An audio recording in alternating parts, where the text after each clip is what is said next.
Fala galera, aqui é a Tamara, sejam bem-vindos de volta a Lavar Tamara. Hoje eu tô aqui pra gente conversar mais um pouquinho sobre o coronavírus e na verdade eu queria meio que explicar pra vocês e contar como tem sido a situação aqui na Europa, especificamente na Bélgica, e compartilhar um pouco da nossa experiência de estar num país onde o coronavírus já tá...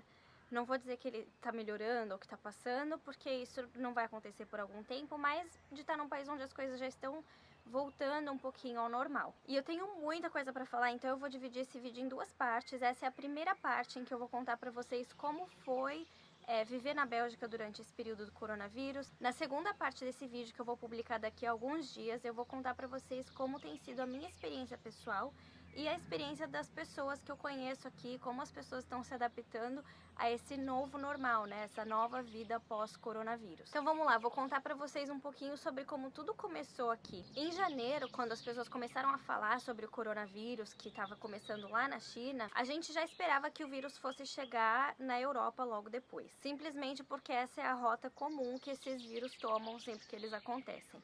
Mas a gente não sabia por onde na Europa isso ia começar e não tinha como ter assim uma expectativa. E foi logo depois do carnaval que nós começamos a desconfiar que o coronavírus chegaria aqui na Bélgica. A semana do carnaval é a semana do esqui para o pessoal que mora aqui na Bélgica. Em fevereiro aqui ainda é inverno, então muitas pessoas aproveitam esse feriado prolongado do carnaval para ir esquiar. E muitas dessas pessoas vão esquiar onde? Nos Alpes da Itália. Então assim que chegou a notícia de que o coronavírus estava chegando na Itália, de que estava se espalhando rapidamente pela Itália, nós aqui na Bélgica já sabíamos que o coronavírus chegaria aqui muito em breve. E foi então que o governo começou a agir. A partir do comecinho do mês de março, o governo já começou a recomendar que as pessoas se distanciassem socialmente, ou seja, você tinha a opção de ficar em casa se você quisesse, mas não era obrigatório. O comércio estava parcialmente aberto, parcialmente fechado, as coisas estavam, né, meio mornas. A gente estava esperando tudo começar a acontecer. E foi a partir do dia 3 de abril que começou o lockdown de verdade. Tudo fechou, exceto por mercados e farmácias e também hospitais, obviamente. E todo mundo teve que ficar em casa. As escolas fecharam, empresas fecharam. Gente, tudo fechou, tudo. Só ficaram abertos os lugares que vendem comida, porque as pessoas precisam se alimentar.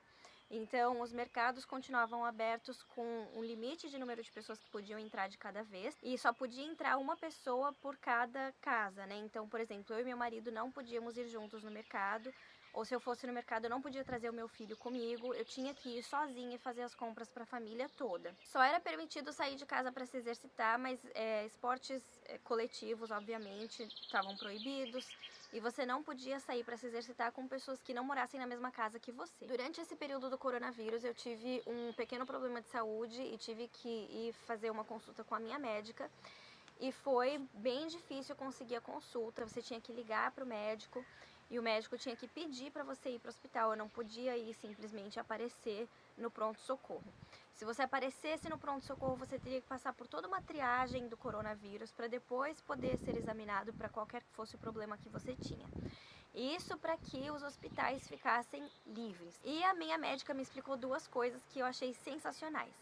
Ela falou assim pra mim que é preciso que pelo menos 60% da população pegue o vírus antes que ele deixe de ser um problema. Isso não quer dizer que 60% da população vai parar no hospital, mas isso quer dizer que é preciso que 60% das pessoas peguem a doença para que aconteça algo que em inglês a gente chama de herd immunity, ou uma imunidade coletiva. A partir desse momento que existe essa imunidade coletiva, começa a ficar mais tranquilo para as pessoas poderem sair de casa, poderem, enfim, voltar à vida ao normal. Outra coisa muito interessante que ela me explicou foi que tudo estava cancelado. Nesse dia que eu fui na consulta, eu tive a impressão que o hospital estava vazio. Eu era a única pessoa no hospital.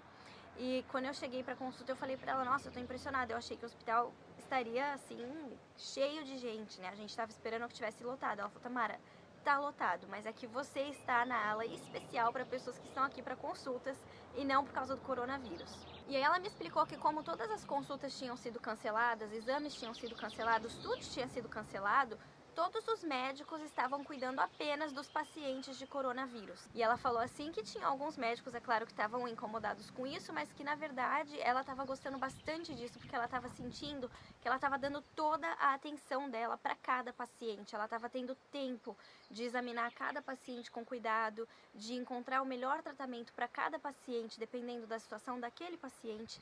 E por causa disso, as taxas de recuperação do coronavírus naquele hospital especificamente estavam altíssimas. Eu achei isso sensacional, é uma mudança tão simples e que pra mim, por exemplo, pode parecer uma coisa inconveniente. Poxa, eu preciso de uma consulta com a minha médica, eu tenho que fazer uma primeira consulta pelo telefone para pedir autorização para poder ir pro hospital, que chato.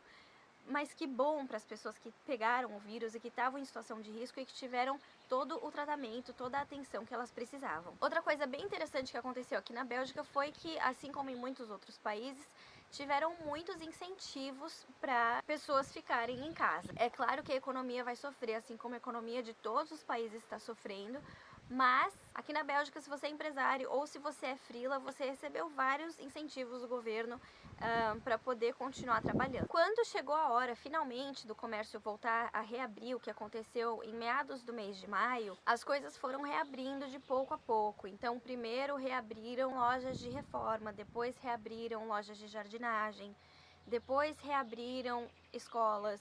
Então as coisas estão reabrindo aos poucos e estão sendo readaptadas para o que a gente está chamando de novo normal. As coisas não estão voltando ao normal.